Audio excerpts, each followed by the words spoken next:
Welcome to step 6 for married and alone. Now I know if you're married and alone, you have not caused the reasons you're in recovery. But recovery has so many gifts to give you if you stay in the process. Now you're at step 6. We're halfway there. So stay tuned, watch what we're going to get into, and please, if you have a question, put it in the box. If you've yet to subscribe, push that little button so that you can get notified. We have literally hundreds of helpful teachings and things in your recovery process that can help you or help someone you love if you know about them. So please take advantage of that and stay tuned.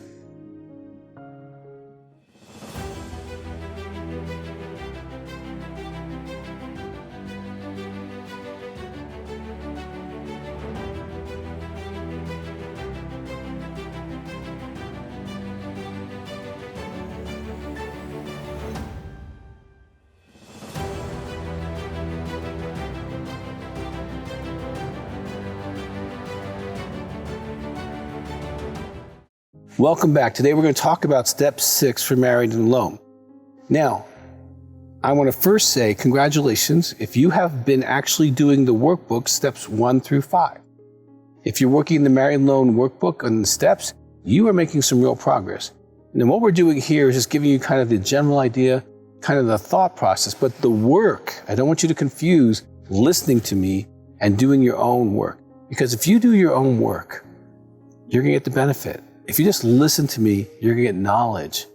The steps are not knowledge, they're experiences, and that's what the steps wants to give to you. It wants to give you experiences so that you actually get some gifts, you get some healing, you get some really cool things. I've gotten so much out of doing my step 6. I'll get to that in a moment. Now, let me read this. We're entirely ready to have God remove all of these defects of characters. Now, I want to spend some time on the word entirely. Okay, because that's a challenging word. You know, when you're married and alone, you've been in pain, you've been neglected, you've been hurt, you've been pushed aside. And that's real. And the addiction of the other person has caused you to be in recovery. I understand that. But if you will do recovery, you'll get so much out of it. Now, let me give you this word entirely, because entirely is so important. Entirely is not, you know, God, I have a little problem with, or God, if you could just kind of take this down a notch, I'd really appreciate that. Don't get rid of it, just to soften it, okay? That's not entirely. Let me give you kind of a story or an illustration of entirely. Okay, entirely means you're all in. So let's suppose you got some kind of really rough diagnosis. Let's think about this. Let's suppose that you actually got labeled with something that's incurable. Not only incurable, you're going to die in 6 weeks. Not only are you going to die in 6 weeks, you're going to die horribly. Your bones are going to hurt excruciatingly. Your muscles are going to feel like they're popping. Your blood pressure is going to be up. You're going to have headaches and migraines. You're not going to be able to eat.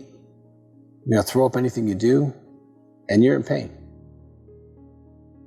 Now, a doctor walks into the room and he says, you know, we have a cure for you.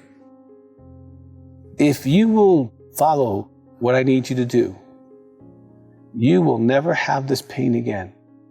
It's going to take a little bit of a process, but we've tried this, it works. If you will do it, you can have this total healing of your life. Now you're laying there in your excruciating pain. You're feeling tortured. You're feeling like, oh my gosh, this is horrible. And yet this person's going to give me hope. Entirely is, I'm in, doc. I don't even care to know what it is. I'm in. I don't need to know the process. I don't need to know the medicine. I just need to know that this is going to stop. I'm going to get back to my family, back to my spouse. I'm going to live a happy life. I'm going to have another 30, 50 years of life, and I'm going to be able to enjoy my life. I just need to be all in. That's all in. And when you're all in and you're ready to have God, then things can really, really happen. Now, I will tell you, this is a God process. This is not a self-help program, although I'm totally okay with you, getting books, getting accountability, wherever you need to do, even set up consequences. But this is a God thing. This is where we're ready to have God do something that we can't do. I can't remove my impatience. I can work on it. I can't remove it. I can't remove some of the defects that are in my life. And this is really, really important. I remember specifically when I was in New Mexico. I was doing a recovery conference early in my career. And I was up in a hotel room, and I decided this is going to be where I'm going to do, going to make a list of my character defects that I'm entirely ready to God to remove. And hopefully at some point you do that very specifically because it'll help you. And I remember writing and writing and writing. And I was just writing like one word, and another word, and another word. And like, oh my gosh, Doug, you have a lot of defects, man. Okay, now of course I was 30 years old or younger, probably younger. And I was just making a list of my character defects, okay? I was really ready. I took that time to really say, God, I'm ready. Here's my list. I'm ready, so ready to have you remove all these defects of character. Now see that when you're asking God, it's not in a place of like, let's just have a gentle little prayer. Let's just, God, thank you so much for this day. And, if you would like to remove these defects, no, it's storming the gates of heaven. It's saying, God, I can't live this way anymore. I'm selfish. I'm rude. I'm punishing. I'm cruel. I'm disgusted at the way I talk to people. I'm negative. I don't really look like you in certain areas. And I'm sick of it. I need you to take the cancer out of my body, out of my soul, out of my spirit. Take it out. That's when you know that you're ready to have God remove all these character defects. Now, I will let you know that God will let himself be God.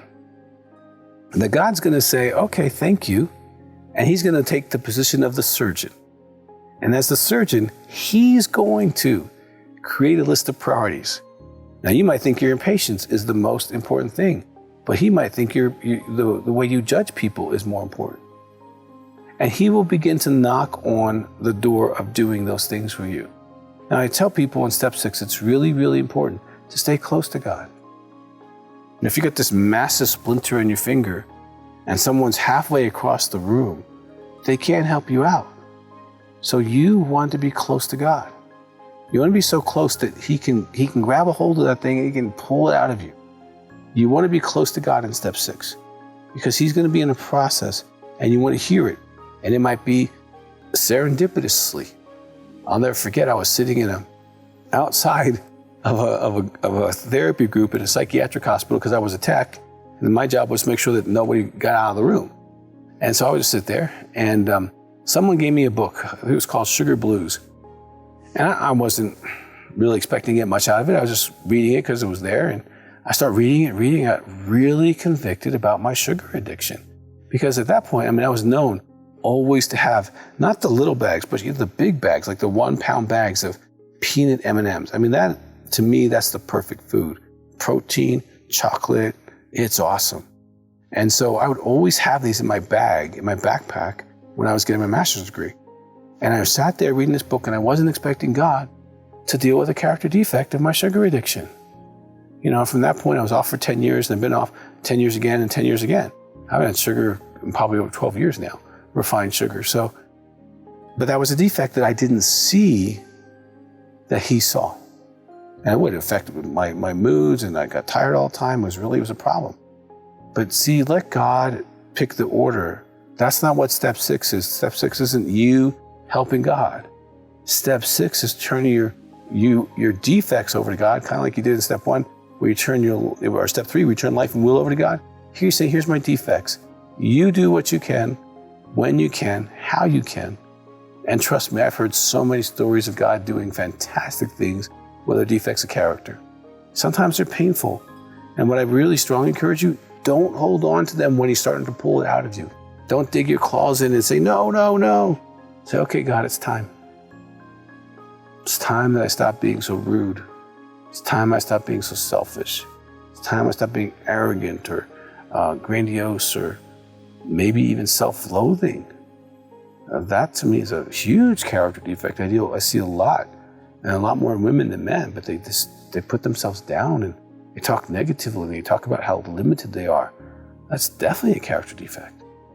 And so whatever yours are, let God know what they are and let him know that you're entirely ready to get rid of these defects of character. Now, if you haven't subscribed, please do. There's a lot of support out there for you in the forms of these videos. We look forward to going through the rest of the steps with you.